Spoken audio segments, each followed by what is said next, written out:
एक एडिक्ट हूँ। मैं बोलूँगा कि मैं एक अल्कोहलिक हूँ। हर इंसान की तरह मेरे ज़िंदगी में भी एक फ़ेज़ आया था जहाँ मैंने पीना बहुत शुरू कर दिया था। पीना मेरी ज़रूरत हो गई थी और अगर मैं पीता नहीं था तो मेरे जो विड्रॉवल्स होते थे, जो मेरी तकलीफ़ें होती थी, वो मैं बर्दाश्त नहीं कर पाता था। एक टाइम ऐसा आ गया जब मेरे नशे के अलावा मेरे को कुछ और सूझ ही नहीं रहा था। सुबह उठो, मेरे को नशा चाहिए, क्योंकि सुबह उठने के बाद जब मेरा बॉडी पेन होने लगता था, मेरे विड्रॉल्स होते थे, मेरी थरथरी होती थी, मेरी उल्टी होती थी, तब मेरे को एक ही चीज़ दिमाग में आती थी कि भाई कुछ भी करके पहले जाके दारू पियो, क्योंकि एक पैक या 2 पैक पीने के बाद मैं नॉर्मल हो जाता था। वक्त पीना इतना बढ़ गया था मेरा कि ऐसा टाइम आ गया था कि मेरे घर वालों ने मेरा साथ छोड़ दिया था। मम्मी पापा गुजर गए थे, भाई बहनों ने हाथ छोड़ दिया मेरा, बोला ये बंदा सुधरने वाला नहीं है। रास्ते पे आ गया था, ना पैसे थे मेरे पास, ना जॉब था, कुछ नहीं था मेरे पास। दिन रास्ते पे काट रहा था, सोचता था क्या करूं, कैसे मैनेज करूं। यहाँ वहाँ से पैसे का इंतज़ाम करो, बस दारू हो रहा था, बस वही चीज़ दिमाग में चल रही थी कि भाई दारू पीने का इंतज़ाम कहाँ से होगा मेरा। थक गया था मैं, लेकिन ये बीमारी से बाहर निकलने का कोई रास्ता नहीं दिख रहा था मेरे को।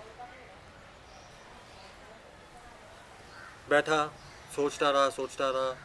बहुत रिहैब में गया मैं, बहुत सारे रिहैब में कांटेक्ट किया मैंने, फ़ोन किया उन लोग को कि कोई ऑप्शन है क्या मेरे लिए। तो उन्होंने इतना ही बोला कि भाई अगर पैसे है तुम्हारे पास तो हम आपको एडमिट करने के लिए तैयार हैं, वरना हम एडमिट नहीं करेंगे आपको। और मेरे जैसा बंदा जो रास्ते पे आ चुका था, कहाँ से लाता पैसे? कहीं पैसे का अरेंजमेंट नहीं हो रहा था। उन लोग की फ़ीस 10,000, 15,000, 20,000 महीने भर की फ़ीस मांगते थे लोग। जब मेरी फैमिली ने ही मेरे को साथ छोड़ दिया था तो मेरे पास मुझसे कोई ऑप्शन नहीं था ही नहीं कि पैसे का अरेंजमेंट करूँ मैं। एक दिन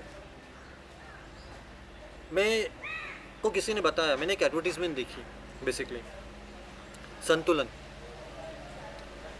एक free rehabilitation centre and de addiction centre. मैंने बोला free rehabilitation and de addiction centre, ये कैसे पॉसिबल हो सकता है? मैं जहाँ भी गया हूँ लोगों ने बोला है कि भाई पैसे दो तो ही हम आपको एडमिट करेंगे।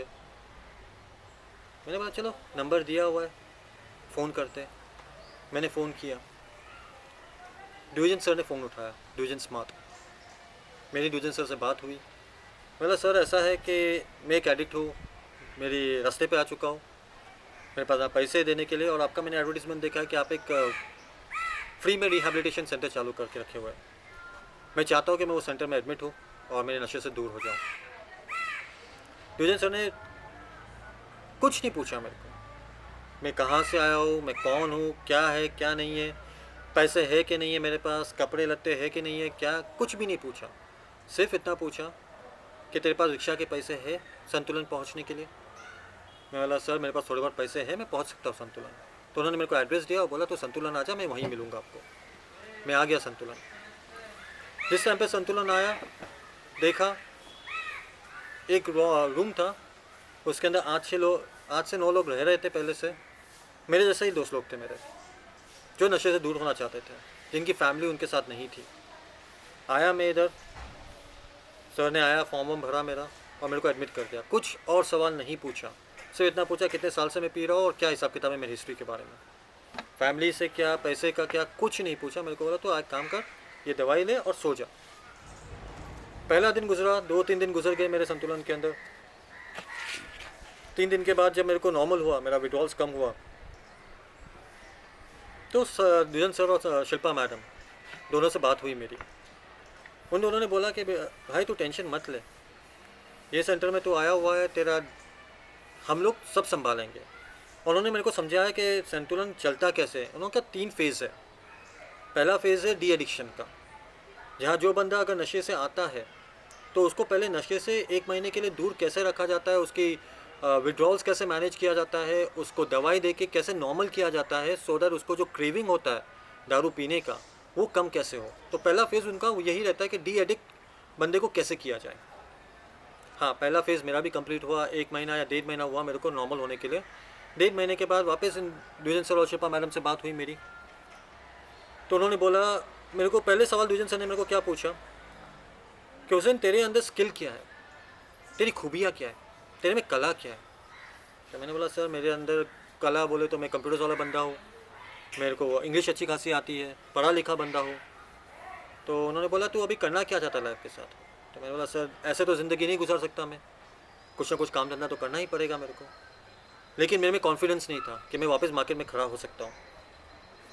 तो द्विजन सर और शिल्पा मैडम ने एक ही बात बोली, तू फिक्र मत कर, एक काम कर, तेरा रेज्यूमे बना, हम लोग देखते कुछ ना कुछ करने की कोशिश करते हैं। ये दूसरा फेज़ उन लोग का, रिहैबिलिटेशन का। उन्होंने मेरे को नौकरी दिलाई, मैं नौकरी पे लगा।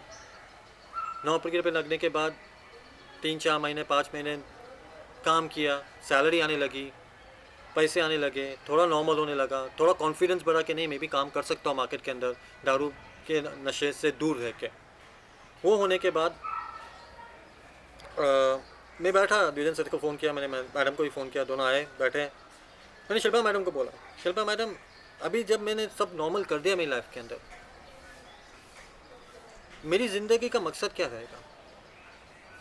एज एन मैं आज की तारीख में अकेला हूँ, मैं कमा रहा हूँ, नशे से दूर भी हूँ, लेकिन मैंने सब कुछ खो दिया है, मेरी फैमिली को खो दिया है मैंने, मेरे भाई बहनों को खो दिया है मैंने। तो मैडम ने बोला तुम टेंशन मत लो उसका, सिर्फ तुम्हारे घर वालों का नंबर दो, बाकी मेरे पे छोड़ दे। मैडम और द्विजन सर ने मेरे घर वालों को कांटेक्ट किया, घर वालों की काउंसलिंग की, उनको समझाया कि देख भाई देखो, हुसैन का जो प्रॉब्लम था नशे का, वो खुद अपनी मर्ज़ी से नशा छोड़ना चाहता था, इसलिए हमारी मदद ली। आज इतने महीने हो गए वो काम धंधा कर रहा है, नशे से दूर रह रहा है, पैसे कमा रहा है और अपनी ज़िंदगी वापस मैनेज करके बैठा हुआ है। उन लोगों ने मेरे घर वालों को बुलाया, मेरे से मीटिंग करवाई, एक तरीके से सोशल इंटीग्रेशन वापस किया मेरा, वापस मेरे को समाज में लेके आया, मेरी फैमिली को मिलाया, जो संतुलन का तीसरा स्टेप है। संतुलन का ये मतलब नहीं है कि आप आए, आपने नशा छोड़ दिया, आप चले जाओ घर पे। संतुलन सिर्फ नशा से अलग नहीं करता है इंसान को, संतुलन ये भी मदद करता है कि एक बार नशे से दूर हो गया तो उसकी ज़िंदगी का क्या, क्योंकि हम लोग ऐसे लोग हैं जो रास्ते पे आ चुके हैं, हम लोग के पास ना घर है, ना फैमिली है, ना पैसे है, तो उनको वापस कम्युनिटी में वापस लाना, उनको वापस अपने पैरों पे खड़ा रखना, फिनेंशियली इंडिपेंडेंट रखना, इस चीज़ पे संतुलन काम करता है। आज मेरे को काफ़ी टाइम हो गया संतुलन के अंदर, और आज संतुलन का 10 साल कंप्लीट होता है। कभी कभी बहुत ताज्जुब होता है, क्योंकि जैसे मैंने आपको बताया पहले कि मैंने जितने भी रिहैबिलिटेशन सेंटर्स को फ़ोन किया, सब ने बोला 10,000 दो, 15,000 दो, 20,000 दो तो हम आपको एडमिट करेंगे। यहाँ संतुलन में जब से आया मेरे किसी से 1 रुपया नहीं दिया मैंने। द्विजन सर और शिल्पा मैडम ये एक सेंटर विदाउट एनी सपोर्ट इतना सोच के चला रहे कि भाई हमको एडिक्ट्स की मदद करनी है, दिल से करनी है। उनके लिए बिजनेस नहीं है कि नहीं हम पैसे लेंगे तो हमारा खर्चा पानी निकलेगा, ये होगा। कोई गवर्नमेंट सपोर्ट नहीं है, कोई मार्केट में बंदा नहीं है कि जो बोले कि भाई हम लोग ने इतना पैसा दिया हुआ है संतुलन को।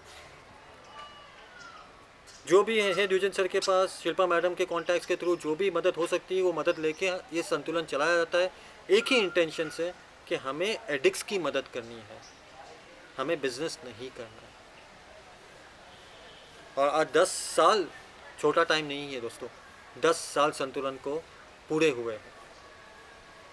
और मैं सीरियसली अपने दिल से, from depth of my heart में एक ही चीज़ बोलना चाहता हूँ कि खुदा से एक ही दुआ है कि ये संतुलन और इतने साल निकाले मार्केट के अंदर कि कम से कम बोले तो 50-60 साल कम से कम, क्योंकि मुझे मालूम है कि कितने लोग आए और कितने लोग ने फ़ायदा लिया है संतुलन से और आज की तारीख में आगे निकल चुके अपनी लाइफ से।